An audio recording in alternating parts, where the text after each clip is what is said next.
Hey my dear friends, Sam Haymart with Test Driven TV. Today we're test driving the 2021 Hyundai Santa Fe, and this is the new high-end trim level called Calligraphy. You can see a lot more going on here. It's smiling at you. It's happy to be here today with me. So I'm going to show it to you inside now. We're going to take it for a test drive and then I'm going to tell you what I really think.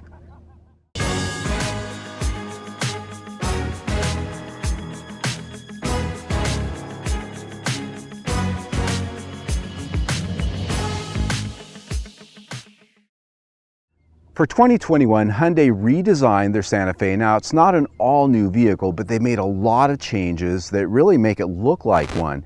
And starting right up front, the thing we have to talk about here is that this is a new high-end trim grade called the Calligraphy. It's based on the Limited. This is now one level higher, and it brings a lot of chrome and a lot more bling, for lack of a better term. And the price, of course, is just a little bit higher. Here, this vehicle prices out at $43,000 as tested with the big engine and all-wheel drive, the 2.5 liter turbo. Now, as we look at the front end, it's got a completely different look than last year's Santa Fe. And the headlights and the driving lights, everything really ties together in a very artistic way. Sort of a black chrome finish on that grille. It's very, I don't want to say it looks like braces, but it's definitely a big smile with some metal going on there. It's very cool. I like it actually. Now the headlights on this, those are LED of course. What's on top are actually driving lights. If you look at those when they turn on, they actually have a T shape that really gives this an interesting signature during the daytime. And at night, of course, these LED headlights and their high beam variations work quite well. I was impressed with that during the week. On this particular model, this has 19-inch wheels. Now, these are very handsome wheels, sort of an off-road, rugged-looking, very artistic look. One of the things I like that they've done here is that all of the bright work, the chrome trim, has a satin finish. I think that gives it a classier appeal. I do need to point one thing out, however, and that is I did notice a few body panel fit and alignment issues on this particular vehicle during my week with it. Here, as you can see, the doors don't quite line up the way they should, and that is also something duplicated on the other side of the vehicle. Now, it could be just this particular car, but I do have to point those things out because these are things that you should be looking at when you're at the dealership. From this angle, you can see some of the changes they've made for this year on the Santa Fe include all new taillights. These are LED, of course, very striking to look at night, and they're connected together with a nice red bar across the middle. This is, of course, a power liftgate. You'd expect that at this price. And looking down into the lower fascia, new bumper design down there as well. A lot more of that satin chrome finish that's actually very tasteful, I think, along with a genuine exhaust tip tailpipe finisher. I love it when they do that. The interior of the Santa Fe is a place that was pretty good before they redesigned it, but even though a lot of the parts and pieces of this cabin remain the same as before, they've added quite a few things and they've changed it up a little bit to improve the game. When you look around the interior, the dash is well designed with a dual cockpit layout, which means it has sort of a mirror image from side to side, except that the driver has the instrument cluster in front of them and the steering wheel. And it's just pleasing to the eye. The material quality is very good, and the switch quality is also very good. The big money really here with this redesign is the center console. When you look at it, what they've done is they've now given this more of a slightly sloped horizontal control panel for the entire center stack controls. At the top are most of your hard controls for your infotainment system. Below that, the climate control, and then below that you have the drive mode selector, and to the left of that, the push button gear selector. Now, I'm not a real big fan of the push button gear selectors. If you watch my videos, you know that. I really wish they would have given me a lever. They still could have made that work here, I think, even a toggle. The problem with this is, especially in the way this is designed, is that the park and the reverse button are very easy to mix up, and if you're not a super attentive driver, you could be putting this thing in reverse when you think you're in park, and that could be a big problem. Safety-wise, in the center of the console, there's a fold-up cubby. Down below is inside another cup holder and some ports. Here's kind of a nice little detail. You slide the phone vertically in here, and it's a Qi wireless charger. It's also a nice place to stow your phone out of the way. Storage inside the center console, very good. I like the fact that there's a nice deep bin in here, almost 2 Kleenex boxes worth, and the material quality, a lot of soft stitch trim, and that comes along with the Calligraphy trim grade. You can see that all over the dash. You can see it on the door panels as well as the center console. The other thing that gives you is, look at these seats. These have a beautiful diamond quilted Napa leather. They're very comfortable, they're heated and ventilated. As I sit here, The driver has a lot of different controls, including a lower cushion that extends, something usually only found in super high-end luxury cars, and the steering wheel perforated leather. It does have paddle shifters, and I like the fact that the controls are well laid out, not quite like Kia that you can bump those and accidentally move things and change your settings when you're turning. These are nicely laid out. The instrument cluster on this is actually something kind of cool. I have to say I'm a little bit smitten by it. It's a fully digital cluster, and you can change the themes. Now, I don't know why all the car companies that have these digital clusters don't give us this option, but here we have 4 different themes. Now, I like the fact that there's different dials, different shades, colors, and patterns, but I love the cubes. The cubes I'm totally smitten with, and I have to say, I just find them charming. When you're driving down the highway, the little cube changes and turns every time you reach a different milestone, 10 miles an hour in increments, and as well as with the tach. And the other cool thing is this has, sort of similar to Honda's lane watch, when you use the turn signals, that lights up a view in the instrument cluster of whatever's to your right or whatever's to your left, just in the event that you didn't happen to look in your mirror, and it does show you what's in the blind spot. Sitting in the rear seat is actually a very comforting experience. As you can tell, I've got plenty of space because there is no third row behind me. They didn't have to compromise the second row here in the Santa Fe. So these seats are set for my height, about 5'8", 5'9", depending on shoes or boots. And you can see I've got plenty of leg room. I could have a 6'4" person up front with that seat almost all the way back, and I'd still be doing fine back here. The seating height is very good. As you can see, my knees aren't perched up. I'm sitting in a nice natural position.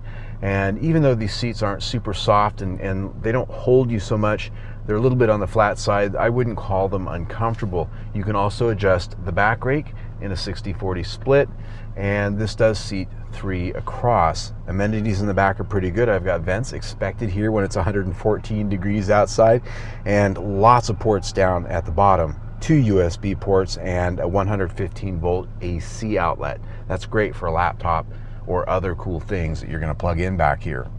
And lastly, we've got these nice little window shades, which again, in the sun here in Arizona, a very nice thing to have. And of course, this does have a shade that shuts over it, but I like having these big glass roofs. They give a nice airy atmosphere, a nice feeling of space, especially in the back seat.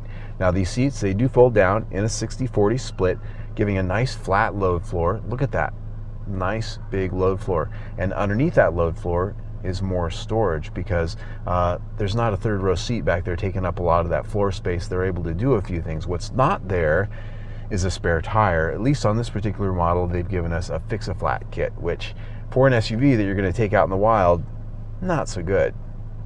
When it comes to rating this interior, I'm pleased with this design. The switchgear, the materials, almost everything just hums. This would be a 5-star interior, but for 2 things: fit and finish. Materials are good, but as I look around, there's a lot of things that don't line up, and that goes to the door panels meeting the dash. Things aren't quite lining up straight from one side to the other, and down here on the center console, it just looks like they could have spent more time making everything straight and making everything fit tight the same way from right to left. The other thing that I really have to demerit this thing for is this push button selector. Every car that I have that has one of these things gets demerits for that. There is no 5-star interior with this type of selector. This one especially, because I think it's unsafe the way it's designed. It leaves room for error when you're selecting your gears. So this interior gets 4 out of 5 stars.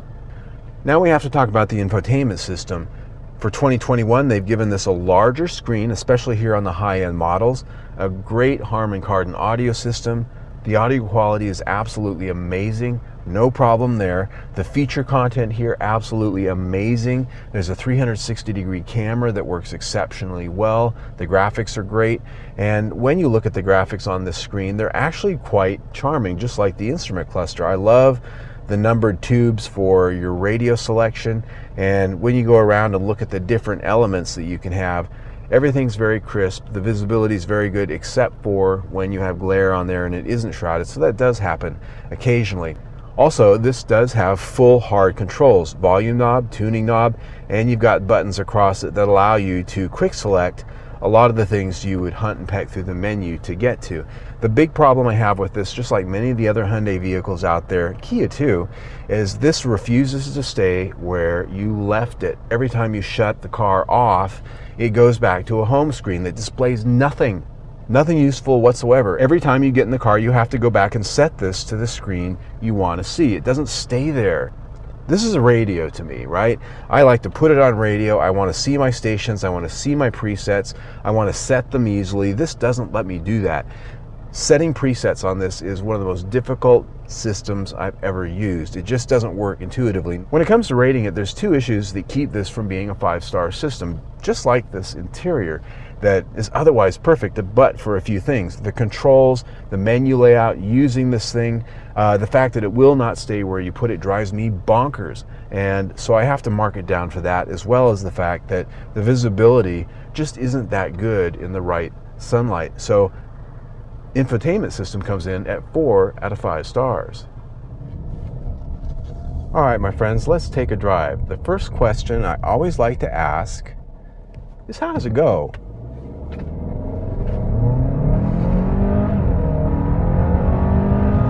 And 60.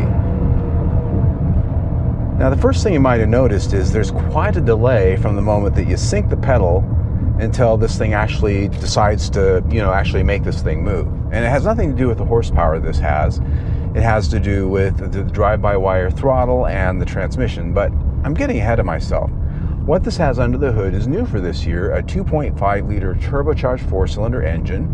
It has both direct injection and multi-port injection, and the transmission that it has this year is also a new heavy-duty 8-speed dual-clutch transmission with a wet clutch. And well, that basically means it's an automatic, but it's a robotic manual, so to speak. Most of the time in performance vehicles, it actually is a good thing because it gives you direct shifts. It tends to be a little more, less slushy than most automatics. Now, this also has auto start-stop, which I hate. It's very annoying, but you can turn it off.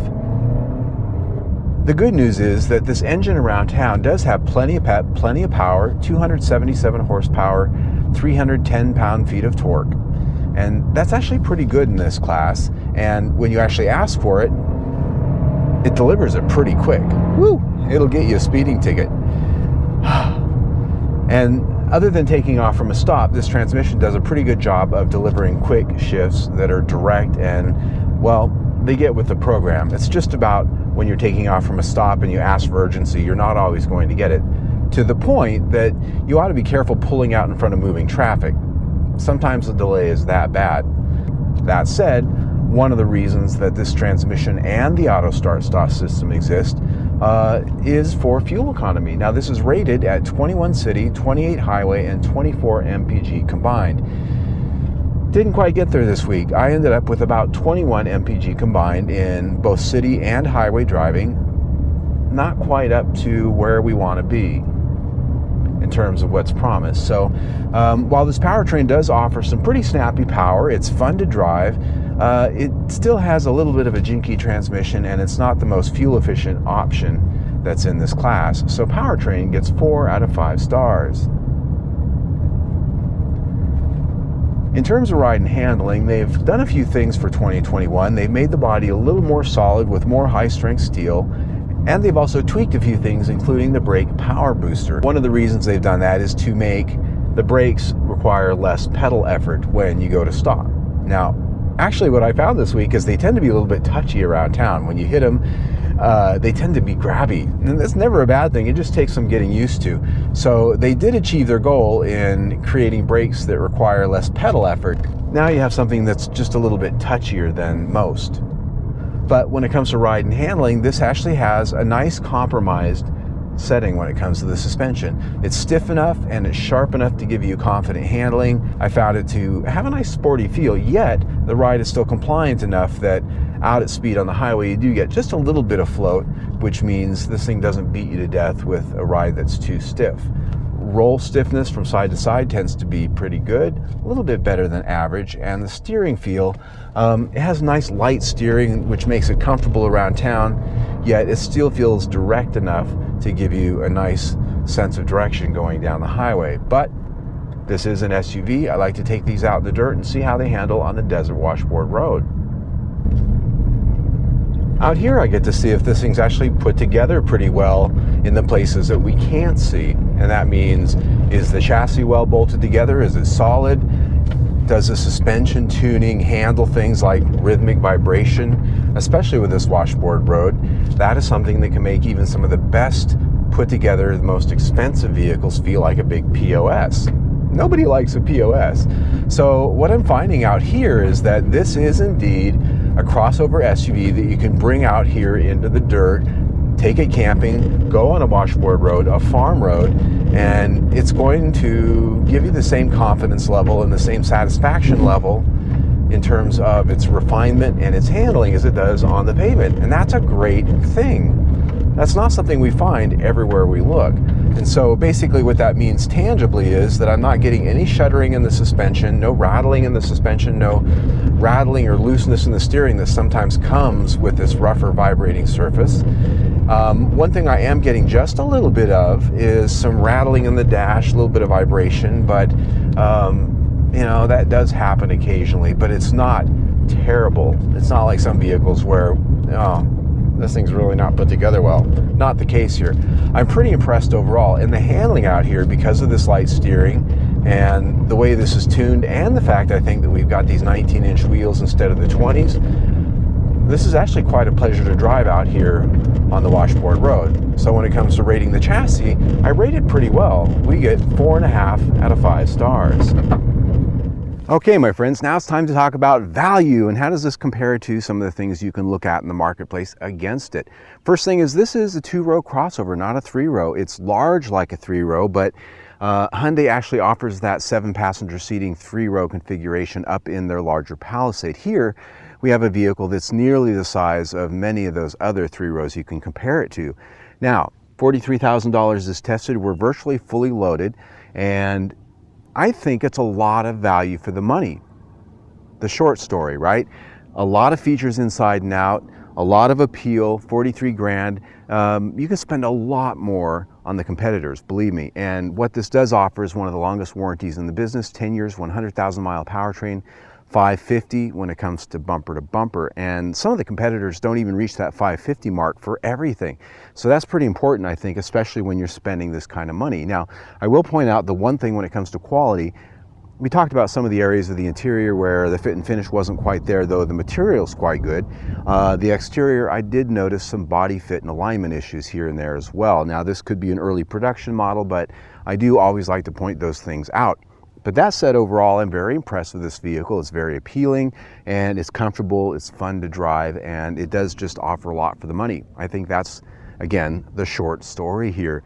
4.5 stars for value. When you put that in with everything we've already talked about, we're at 4 out of 5 stars for the total review. Very good. If you like the review you just saw, I invite you to see my latest one right there, or better yet, click down there on the logo and subscribe to my YouTube channel. Either way, stay tuned.